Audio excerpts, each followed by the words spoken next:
Hello guys, in today's video I'm gonna show you how to fix Rocket League not connected to Epic online services easy and quick.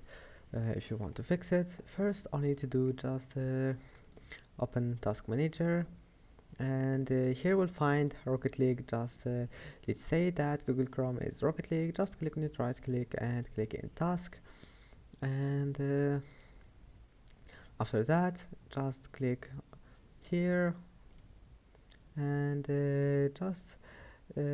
turn off your connection and turn it on again.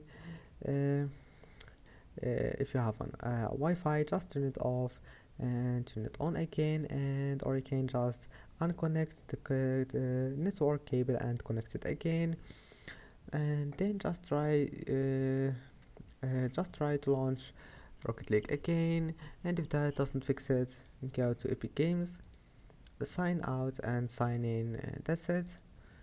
I hope that can help you, and that's it for this video. Don't forget to like and don't forget to subscribe, and see you in the next video.